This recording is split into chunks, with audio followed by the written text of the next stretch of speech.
Esto es Talent Talks de Busap, el podcast en el que hablaremos sobre liderazgo, gestión del talento y dirección de personas con expertos y directivos en recursos humanos para hacer crecer tu empresa con el elemento más importante, las personas, con la colaboración de Factor Humano. Bienvenidos y bienvenidas una vez más a los Talent Talks by Busap, el podcast donde hablamos y conversamos con directivos y directivas del ámbito de los recursos humanos. Hoy tenemos la oportunidad de hablar con Belén Moreu, actualmente directora de recursos humanos del suroeste en Europa en PepsiCo y también recientemente nombrada presidenta de ESADE Alumni. ¿Qué tal, Belén? Buenas tardes, ¿cómo estás? Muy bien, buenas tardes y encantada de estar aquí contigo y con vosotros y bueno, compartir un poco sobre este tema que me apasiona además. Perfecto, pues bueno, una de las primeras preguntas que me gustaría hacer un poco para también romper el hielo y conocerte un poco más, sería que nos pudieras explicar un poco acerca de tu trayectoria profesional en el ámbito de los recursos humanos y un poco con detalle. Muy bien, pues mira, te cuento, lo primero siempre me presento como persona, porque al final todos somos personas, tengo 49 años, nací en Barcelona y he vivido gran parte de mi vida en Barcelona, tengo dos hijos gemelos de 11 años, que son bueno, lo mejor que he hecho en mi vida sin ninguna equivocación y los que más guerra me dan también, las dos cosas. Y empecé en recursos humanos un poco casi por accidente. Yo estudié ciencias políticas, de hecho yo quería estudiar periodismo, yo quería haber sido de las de Belén Moreu a CNN, cualquier sitio del mundo, y cuando estaba pensando en estudiar políticas, mi padre me decía, oye, pero lo importante es que sepas de qué quieres hablar. Periodismo, me decía, tienes que saber de qué quieres hablar, no saber cómo decirlo, que ya lo aprenderás. Y entonces estudié políticas, ciencias políticas en la Autónoma, que me encantó, conocí muchísima gente muy diversa y bueno, que realmente fue una experiencia maravillosa, pero cuando acabé políticas dije, oye, yo esto de dedicarme a la política no es cosa mía, porque los que me conocen lo saben, no puedo poner cara de póker y se me nota demasiado lo que pienso, y entonces hice un MBA en ESADE, un poco intentando decidir, el MBA Full Time de ESADE, intentando decir qué hacía, y fue allí cuando en el momento de escoger las prácticas dije, oye, yo creo que en ESADE descubrí dos cosas. Una, que a mí lo que me gusta es la gente y trabajar con gente, y que me encanta liderar equipos, y me encanta que la gente prospere, sea feliz, crezca. Y otra, que el mundo de la empresa puede ser un mundo apasionante también, que tengo que admitir que cuando venía de políticas pues tenía mis dudas. Y entonces empecé mis prácticas en Danone, entré en Danone en prácticas en recursos humanos, en la parte de formación, estuve ahí 6 meses y cuando acabó el stage de 6 meses pues me ofrecieron quedarme, entré en compensación y beneficios, que estuve solo un añito. Recomiendo a todo el mundo que quiera hacer carrera en recursos humanos que empiece o por compensación y beneficios o que empiece por fábricas, porque son esas cosas que luego cuesta más hacer si no has hecho al inicio. Entonces me propusieron irme a París. Yo siempre había querido viajar, vivir fuera, y me dijeron, oye, hay un sitio en el grupo en París llevando temas expatriados, y me fui a París sin hablar ni una palabra de francés. Casi fue como un Erasmus trabajando. Estuve allí casi 5 años. Y después de esta posición donde llevaba temas de expatriados, que me ayudó mucho a aprender a organizarme, a tener orden, llevar dossiers, estar más orientada al detalle, pasé a una función de selección también de internacionales, y luego me ofrecieron o quedarme en otro puesto en la sede en París, que era muy tentador, o unirme a una aventura que había empezado Danone con una joint venture con un grupo israelí que se llamaba Eden Springs, que hacen las bombonas estas de agua, ¿sabes? Como las fuentes que pones en casa. Sí. Y que en ese momento había una joint venture de Danone y buscaban a alguien de recursos humanos para implementar todos los procesos de recursos humanos en esta compañía, y junto pues, a uno de los directores de Danone me fui a recorrer el mundo y estuvimos entre Ginebra, Israel, porque era un grupo israelí, y eran 18 países relativamente con negocios pequeños sin ninguna estructura de recursos humanos. Y al cabo de 2 años estar viajando pues todas las semanas de lunes a viernes y casi sin saber dónde me levantaba cada día, dije, oye, quizás es momento de volver a Barcelona. Volví a Barcelona con Lu, con las galletas. Allí tuve un puesto en la sede y luego me fui a la fábrica de galletas de Granollers y a la de pan que tenían en La Roca. Y mientras estaba allí, el grupo Danone vendió las galletas al grupo Kraft. Y entonces decidí irme. Danone había sido mi primer amor, y entonces, bueno, me vinieron a buscar de PepsiCo, me llamaron y me dijeron, oye, buscamos a alguien con tu perfil y pasé a PepsiCo en el 2008. Y con PepsiCo ha sido una experiencia maravillosa. Fue primero un shock cultural porque de empresa muy francesa, donde las cosas se piensan mucho, etcétera. De repente me pasé a una compañía americana donde era todo rápido y cambio constante. Y en PepsiCo llevo casi 14 años. He estado en funciones locales de España. Luego estuve creando lo que llaman el COE de cultura, de Cultural Engagement, pero basada en Barcelona también. Después estuve dando soporte al CFO de Europa y IT en Europa. Y después me fui a París otra vez. Dicen que no hay dos sin tres, o sea que igual habrá una tercera. Ya con mis hijos me fui a París 3 años a ser directora de recursos humanos de la BU en Francia. Y en el 2019, a principios, pues me propusieron volver aquí para llevar España, Italia, Portugal, que es donde realmente tenía mi corazón.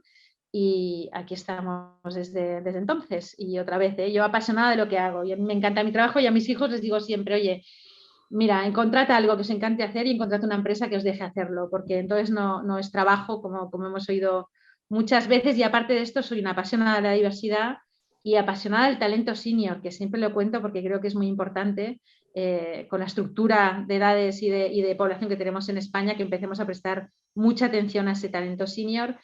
También colaboro con NetMentora mentorizando startups. Y mi tiempo libre, pues soy presidenta de esa de Alumni, que es una casa que me ha dado mucho porque al final fueron los que me orientaron hacia donde he tenido mi carrera. Y eso es un poco así, in a nutshell, que dicen los ingleses, mi trayectoria. Realmente no has parado, ¿no? O sea, si miramos un poco hacia atrás, realmente con todo lo que has contado, tienes una trayectoria importante y relevante. Siempre a lo mejor quedará una tercera etapa en París, pero bueno, esto en el siguiente podcast lo veremos. Genial. Una de las cosas que me gustaría comentarte, ¿no? A raíz del COVID, estamos viendo, ¿no?, un entorno híbrido, ¿no?, que combinamos el trabajo presencial con el remoto, ¿no? De hecho, actualmente los dos estamos de forma remota desde nuestras casas, ¿no? Pero me gustaría que me explicaras o que nos dieras tu punto de vista acerca de la percepción sobre el trabajo híbrido antes, si se puede decir, ahora, después del COVID. A ver, yo creo que ha sido un salto cósmico. O sea, ha habido un cambio sociológico en la mente de los trabajadores en España y en el mundo, absolutamente bárbaro. Yo todavía me sorprendo del cambio tan abismal que hemos tenido. Y lo que decimos todos, antes del 14 de marzo del 2020, pues teníamos nuestras reticencias a que la gente pues trabajara desde casa y pensamos en la productividad, pensamos en que la gente se despistaría, cómo equilibrar esos puestos que sí que pueden trabajar desde casa contra otros que no, pues porque su lugar de trabajo tiene que estar en una fábrica o vendiendo en la calle o tiene un customer facing, y de repente el 14 de marzo hizo que todas estas premisas se nos borraran de un plumazo y nos metieron a todos en casa y no pasó absolutamente nada. Es decir, pasaron muchísimas cosas y muchas desgracias, pero en el sentido del trabajo no pasó nada y lo hicimos en las peores condiciones posibles porque estábamos en casa sin poder salir, con niños pequeños, los que teníamos niños pequeños, no acostumbrados como estamos ahora tanto pues a trabajar con Zooms, y el cambio ha sido cósmico. El cambio ha sido tan cósmico que ahora cuando queremos que la gente vuelva a las oficinas, la gente no quiere volver. Yo creo que se han acostumbrado tanto a trabajar desde casa y han encontrado tanto las bondades. Ojo que también hubo momentos donde hubo una sobrecarga, pero yo creo que la mayoría de la gente, por lo menos lo que estamos experimentando en PepsiCo, es que no quieren volver a trabajar nunca más como lo habían hecho, y esto ha sido un cambio que se ha producido en 2 años. Esto nos hubiera costado 15, 20 años llegar a esta situación actual. Yo creo que han cambiado 2 cosas. Ha cambiado la mentalidad del trabajador respecto a dónde quiere trabajar y ha cambiado mucho la mentalidad del manager y del directivo sobre el riesgo de que esta gente trabaje en casa o no. Que yo creo que las 2 cosas se han dado a la vez. Pero por contestar a tu pregunta, a mí me parece un salto absolutamente cósmico de los cambios más brutales que hemos vivido en la fuerza de trabajo. Yo te diría casi que desde la revolución industrial. Y un poco siguiendo esto que decías, ¿no?, que un poco a las empresas a veces al principio pues era un poco, les costaba, ¿no?, adaptarse a estas circunstancias del trabajo híbrido. ¿Qué crees acerca de la productividad, ¿no? Es decir, una de las cuestiones que se pone encima de la mesa es si la gente, los empleados, trabajando desde casa, éramos más productivos o menos productivos, ¿no? Acerca de esto, ¿qué crees o cuál ha sido tu experiencia también en el entorno en el cual estás? Sí, es muy buena pregunta. Nosotros, como compañía, la productividad no ha disminuido para nada, sino que ha aumentado. Incluso en algún momento la preocupación era decir, oye, estos trabajadores tienen que desconectar y que tienen que las jornadas no sean eternas, porque como no lo tenías todo en casa, parecía que no había un momento fin para cerrar el ordenador. Pero la productividad es una certeza que no ha bajado. Yo siempre digo que el que estaba en el trabajo muchas horas mirando las musarañas, por decirlo así, lo seguirá haciendo en casa. Y el que trabajaba mucho en el trabajo lo seguirá haciendo en casa también. O sea que no es una cuestión tanto de dónde trabajamos, sí que es una cuestión más, yo creo, del orden o de las normas que pongamos, que es lo que estamos viviendo ahora y cuesta más. Pero a tu pregunta, la productividad, por lo menos en nuestro caso, no ha bajado. El empleado ha visto muy rápido, saliendo de esos 3 meses fatídicos primeros en los que no podíamos salir de casa, las bondades también, las ventajas que puede tener el trabajar desde casa o desde donde quieras, que no tiene por qué ser en casa. Y yo te añadiría un concepto que siempre lo digo. Yo creo que hemos estado mucho tiempo en el falso debate que si el trabajar desde casa, que si 2 días en la oficina, que si 3 en casa, que si...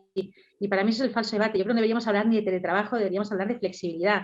Yo no espero que mis trabajadores ahora o los empleados de PepsiCo trabajen de 9 a 5, pero en lugar de hacerlo en una mesa en la oficina, lo hagan en una mesa en su casa. Yo lo que espero es que este cambio nos lleve a que puedan organizarse mucho mejor y equilibrar mucho mejor su vida personal y su vida profesional. Y si quieres acompañar a los niños al colegio, que viene el señor del gas a hacer la revisión, que, oye, el gimnasio resulta que de 12 a 1 no hay nadie, entonces me va muy bien ir a esa hora porque no me encuentro a nadie. Que en la peluquería igualmente, pues si voy el viernes por la tarde, como íbamos antes, o el sábado por la mañana, es un lío y en cambio ahora no. Oye, la gente tiene que aprender a organizarse de manera distinta. Al final, ¿no? Si quien cumple en casa puede cumplir en el trabajo y viceversa, totalmente. Totalmente. Aún así, ¿no? No dejan de haber, estamos en un proceso aún, ¿no? Han pasado 2 años, pero aún estamos en un proceso de adaptación, ¿no? Donde a lo mejor hemos de pasar un poco, ya no tanto hablar de, como decías, ¿no? Del trabajo híbrido, del trabajo como tal, sino a la flexibilidad, ¿no? Es decir, tener flexibilidad para trabajar y al final si cumples, pues cumplir igual estés donde estés. Pero no dejan de haber algunas fricciones, ¿no? En el trabajo híbrido, tanto para las empresas como para los propios empleados. ¿Qué crees acerca de todo eso, de estas fricciones que puedan haber? A ver, yo creo que sí que las hay, ¿eh? Y hay peligros, si quieres, alrededor de esta situación. Nosotros, y luego si quieres comentamos, pero nosotros hemos pasado ahora a una situación donde la gente, excepto los que están obviamente trabajando en fábrica, en ventas, pues solo tienen que venir a la oficina 8 días al mes y pueden escoger esos días cuando ellos quieran. O sea que nos hemos ido a un modelo bastante radical respecto a lo que teníamos. Antes de la pandemia teníamos un día a la semana donde la gente de oficinas podía estar en casa y tengo que decirte que mucha gente no lo usaba. Mucha gente venía los 5 días a la oficina y esa libertad que tenía de un día hacerlo, pues no lo hacían, no sé si por un tema cultural o no sé muy bien por qué era. ¿Qué peligro tenemos ahora? Claro, nosotros somos una empresa muy consolidada, donde la media de antigüedad son casi 15 años, entonces gente que nos conocemos mucho, que la cultura está muy integrada, pero sí que puede haber un riesgo con la gente nueva que vaya llegando, que estén menos expuestos a esa cultura en un entorno de oficina y que les cueste más aterrizar, por decirlo así. Puede haber un riesgo de soledad. No todo el mundo está en casa con familia, hay gente que vive sola, hay gente que... Entonces, el sentirse fuera de este, al final, sobre todo en España y en los países latinos, el trabajar también es un tema muy social. Pues el que una persona se sienta aislada o que un manager no sepa detectar cuando alguien no está bien en el equipo, pues porque no tiene ese cara a cara, y por eso nosotros hemos puesto unas normas muy claras para eso. Y yo creo que el otro tema es la desconexión, el que no se convierta al estar en casa. Fíjate, yo ahora que tenemos que ir 2 días a la oficina, 8 días al mes, yo voy más, yo soy office lover, y yo lo confieso, a mí me gusta ir a la oficina. Pero ahora intento ir los lunes y los viernes. Y el tema del viernes para mí es muy importante porque cuando acabo de trabajar en la oficina, cierro el ordenador, cojo el coche y me voy a casa. Y ese romper entre estoy trabajando al me voy a otra cosa, a mí mentalmente me ayuda mucho, porque lo que pasa en casa es que yo, por ejemplo, que trabajo en el comedor de mi casa, si no, apago el ordenador y en 2 pasos estoy en el sofá y entonces mentalmente no tengo tiempo de hacer este cambio. Entonces yo creo que el desconectar, el que no se convierta el como tengo el ordenador delante, pues oye, son las 11 de la noche, veo que llega un mail y aprovecho y lo contesto, esto es importantísimo. Y lo tercero, para mí, es el tema de la cultura, es decir, cómo continuamos con el engagement de los empleados cuando no los vemos con la asiduidad que los veíamos antes. ¿Y qué retos tienen, ¿no?, los managers para que los equipos produzcan como mínimo igual o que produzcan más, teniendo en cuenta pues esta flexibilidad donde a lo mejor tienes managers que coincides esto, ¿no?, una vez al mes con ellos en la oficina? A ver, yo creo que el gran reto del trabajo híbrido o el gran reto de este formato es que el manager haga su papel. O sea, la calidad del manager, y nosotros estamos haciendo mucho hincapié en esto, es imprescindible. Si el manager no se ocupa de saber dónde está la gente, cómo están, conecta con ellos, genera reuniones o eventos que les obliguen de alguna manera a venir a la oficina para verse. No hace las cosas importantes cara a cara, por ejemplo, pues la revisión de final de año o el fijar objetivos o las conversaciones de carrera. Estas cosas se tienen que hacer cara a cara, ni siquiera en un Zoom, las tienes que hacer personalmente. Si no se ocupa de reunir a su equipo para celebrar las cosas de vez en cuando, etcétera, yo creo que ahí tendremos muchos problemas. Un onboarding, por ejemplo, nosotros decíamos, cuando alguien llegue nuevo a la oficina, pues igual esta persona al principio sí que tiene que venir todos los días y el manager también, hasta que haya un rodaje y la gente pues ya se conozca mejor. Pero yo creo que la calidad del manager y el rol del manager, que siempre ha sido importante, evidentemente, ahora lo es de manera absolutamente exponencial, porque es él o ella el que va a hacer que las cosas funcionen. Y en las categorías laborales que a veces me preguntan, yo no creo que haya diferencia, la verdad. Sí que hay, otra vez, la gente de fábrica, pues oye, estás en una línea trabajando a turnos, pues evidentemente no vas a poder conciliar de la misma manera, no vas a poder tener esta flexibilidad, y lo mismo la gente de ventas. Pero en el resto de categorías yo no creo que haya ninguna diferencia. Nosotros teníamos, por ejemplo, un caso que siempre cuento, cuando empezó la pandemia hay un equipo de la parte de finanzas y de control que trabaja con cheques bancarios en papel. Entonces estos tenían que ir a la oficina sí o sí porque todavía tenían estos cheques. Se organizaron ellos mismos para cambiar el sistema, iban rotando y al final consiguieron no tener la obligación de tener que ir a la oficina para hacerlo. Entonces yo creo que en cualquier categoría laboral que no sea customer facing, que no te obliga a estar físicamente en un sitio, no hay ningún problema para hacer un trabajo flexible. Y un poco cómo puede ayudar, ¿no?, un manager o los equipos directivos, ¿no?, a esos grupos colectivos de trabajadores, ¿no? Comentabas antes que en el caso de PepsiCo hay muchos trabajadores que llevan muchos años, ¿no? Entonces están a lo mejor acostumbrados a trabajar de una forma cómoda, rutinaria y que ya les lleva bien, ¿no? Pero cómo los managers a nivel estratégico, a nivel directivo, ¿cómo puede ayudar a este colectivo a adaptarse en este cambio, ¿no?, cultural a la forma de trabajar?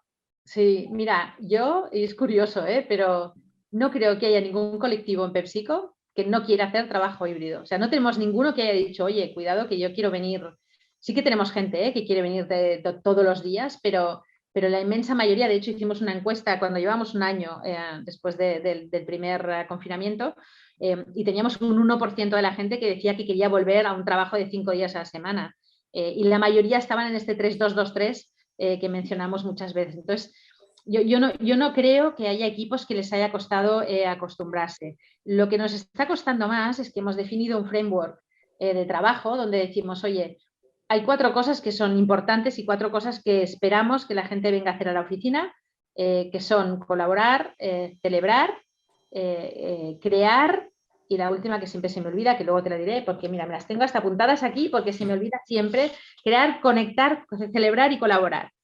Y muchos equipos nos dicen, es que, oye, yo tengo un trabajo que estoy yo solo delante de un ordenador y entonces no trabajo en equipo, sino que tengo un trabajo pues entre datos, etcétera. Entonces, ¿para qué voy a ir a la oficina? O tenemos equipos que trabajan, que están sentados en la oficina de Barcelona, por ejemplo, pero trabajan o para el sector europeo o para global. Entonces dicen, oye, si no tengo a nadie de mi equipo en esta oficina, ¿para qué voy a venir? Y aún así a esta gente les estamos diciendo que es muy importante que vengan para estar conectados con el negocio, para estar conectados con la vida real, con el día a día, por ver gente, por acudir a celebraciones. Entonces, yo creo que otra vez el manager tiene que ayudarles a entender qué cosas hay que hacer en casa y qué cosas hay que hacer en la oficina. Lo que un Zoom o enviar mails, esto hazlo en casa porque lo puedes hacer perfectamente. Cuando tengas que hablar un tema más sensible con tu manager o cuando tengas algo que celebrar, cuando tengas una conversación de carrera, cuando tengas que crear algo, que yo creo que el tema de crear todavía nos cuesta hacerlo a través del Zoom porque somos de papel y queremos estar todos juntos, etcétera.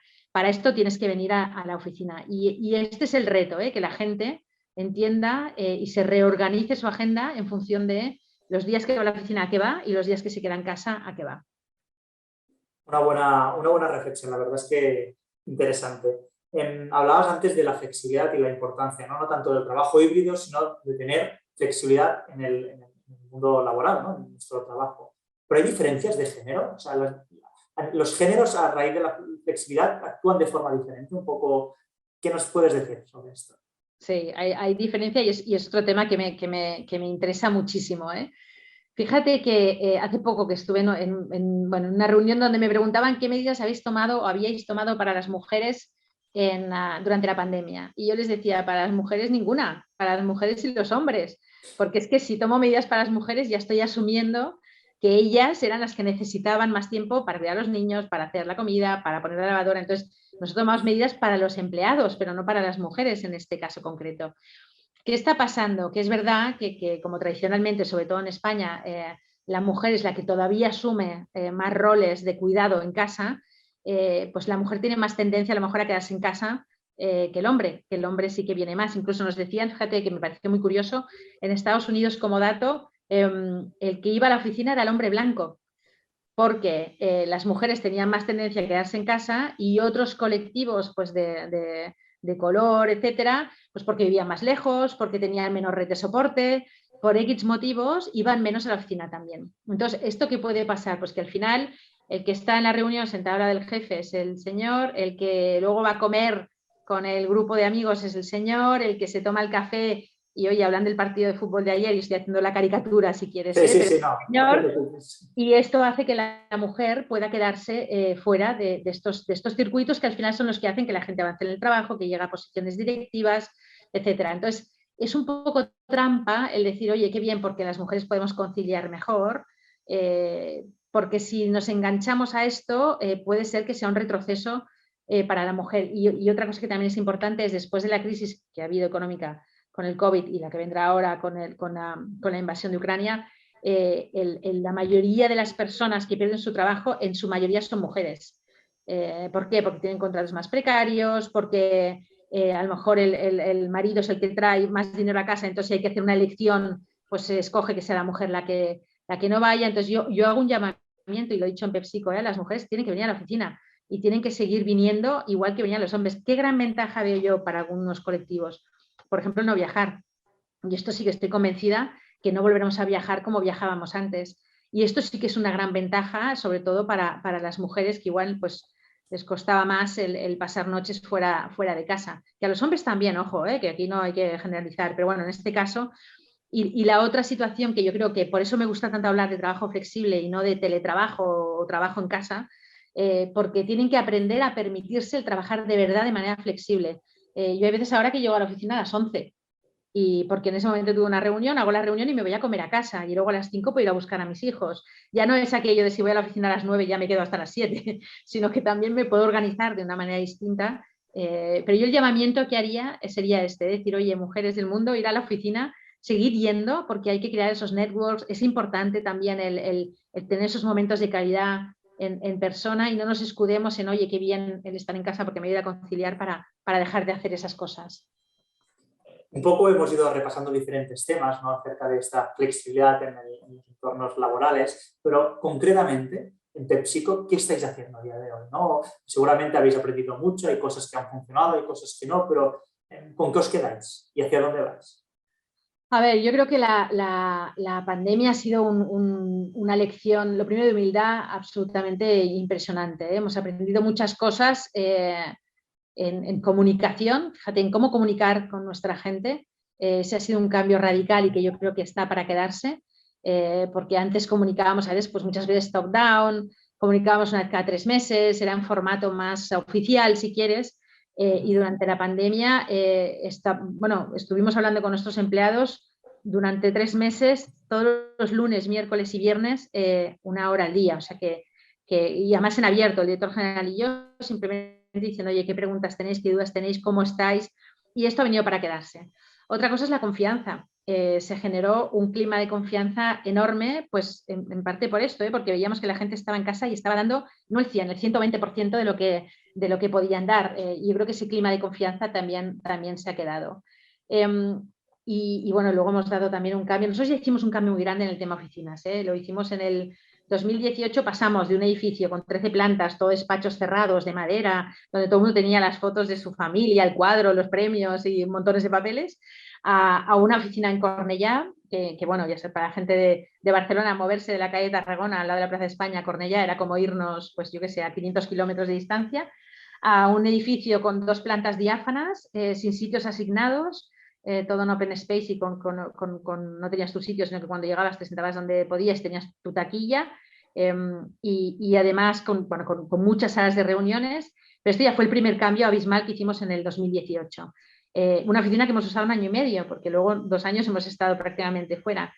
Ahora, cuando empezamos a pensar en cómo sería esta vuelta al trabajo, enseguida nos dimos cuenta que la gente vuelve enseguida a hacer lo que hacía antes, porque somos animalitos de costumbres. Entonces, si no cambiábamos la oficina, la gente iba a volver a trabajar y van a volver a trabajar igual que hacían antes, cada uno en su sitio, con su...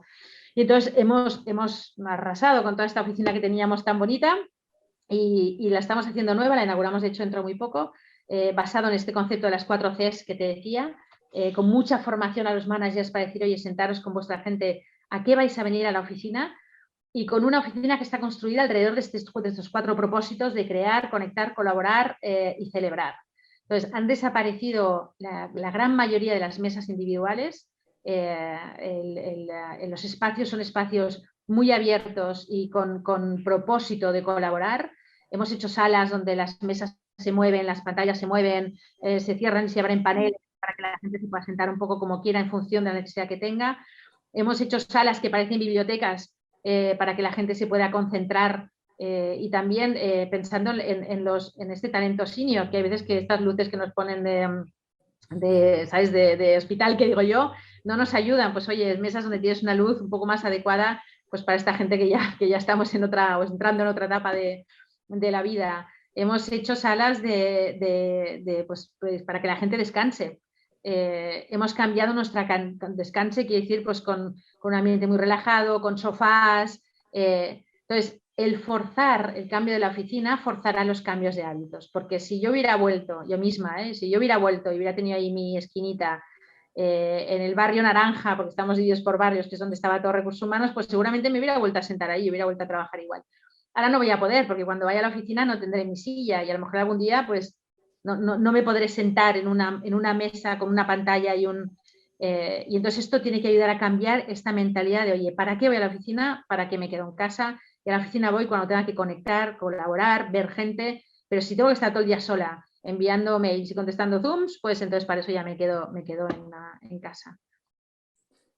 Un poco ya lo has dicho, ¿no? Pero has hablado de la oficina que tendréis hoy, ¿no? O de mañana, de aquí poco tiempo, ¿no? Pero teniendo en cuenta que en 2 años no ha cambiado mucho y que las oficinas que estrenabais, ¿no? A finales del 2018, es decir, 2019, según lo que decías, ya las habéis cambiado. ¿Cómo serán las oficinas del futuro? ¿Cómo te las imaginas, no? Yo me las imagino como centros casi de eventos. Yo siempre digo que jamás me hubiera imaginado en mi carrera profesional poner un parking de patinetes y lo he hecho. Y tenemos un parking de patinetes o sea que el mundo ha cambiado radicalmente. Yo creo que la oficina será eso, será un sitio de encuentro. Piensa que la oficina que tenemos, desde la revolución industrial, trabajábamos igual. Las oficinas se han hecho más modernas, más bonitas, más amplias, pero al final era un sitio donde tú ibas a las 9 de la mañana, te sentabas, producías y a las 6, 7 te ibas a tu casa. Yo creo que las oficinas del futuro serán esos sitios de encuentro donde la gente va porque tiene un propósito, ya sea de celebrar, ya sea de trabajar con alguien para crear algo, ya sea de conectar personalmente, pero no volverán a ser nunca más esos sitios con 80.000 escritorios donde la gente estaba trabajando sola delante de una pantalla del ordenador. Y también creo que también es otra cosa que estamos asumiendo, pero yo ahora me veo en la obligación como directora de recursos humanos de crear eventos, o sea, de atraer el tráfico de la gente a la oficina, porque la gente tiene que ver, claro, después de 2 años estando en casa y funcionando perfectamente, ¿qué valor añadido me das en coger el coche o el transporte público y perder 3/4 de hora por la mañana para venir a verte? Si no lo necesito. Entonces, estamos haciendo una oficina también donde pasen cosas, desde donde te puedas tomar un café, que ya no es el café de máquina ese que nos da los barriga a todos, sino que es un café un poquito más pues de barista, desde donde venga una dietista a hablar de pues, los hábitos saludables a la hora de comer, desde donde hay una charla con el director general donde, oye, se puede uno sentar y hacerle preguntas, desde donde tengamos un showroom, en nuestro caso de bebidas y de snacks, donde puedan venir pues, los capravos, los mercadonas de turno a sentarse y verlo. Entonces, la oficina se convierte en un punto de encuentro y se convierte en un punto de casi que de socialización y deja de ser el sitio donde estoy condenada a sentarme para trabajar individualmente yo solo y enviar cosas, básicamente, que es curioso, pero es lo que hacíamos hasta ahora. Bueno, Belén, y un poco para culminar nuestro episodio, una de las últimas preguntas que solemos hacer es que nos pueda recomendar a una o dos o tres personas, ¿no? Líder en el ámbito de los recursos humanos para que se pueda sentar con nosotros en nuestro siguiente podcast. ¿Con quién deberíamos sentarnos?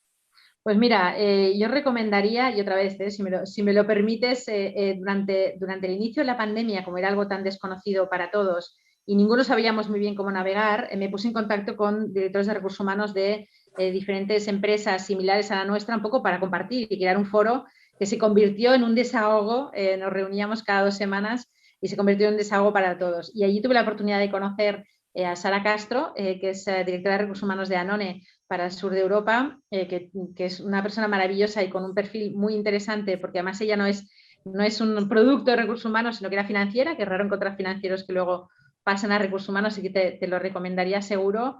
A Esperanza Rivas, que es la directora de recursos humanos también de Mars, en el sur de Europa también, y otra vez otra persona maravillosa que además están dentro de un cambio muy importante también de organización y de muchas cosas, con lo cual tiene muchas cosas que contar. Y con Elena Matavos, que es la directora de recursos humanos de Unilever. Elena han hecho un camino interesantísimo en aplicar metodologías ágiles, etcétera, empujados de recursos humanos, que también me parece muy, muy interesante para compartir. Así que cualquiera de las tres te la recomiendo encarecidamente.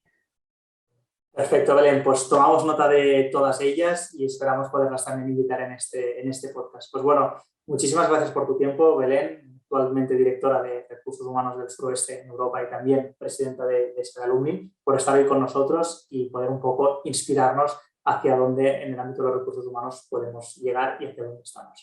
Muchas gracias, Belén. Gracias a vosotros, un placer. Y esto ha sido todo por hoy. Te animo a seguir Talent Talks de BUSAP en tu plataforma de podcast favorita para no perderte los próximos capítulos. Te recuerdo que puedes ver este mismo capítulo en vídeo en el canal de YouTube de BUSAP. Muchas gracias por estar ahí. Hasta dentro de 2 semanas.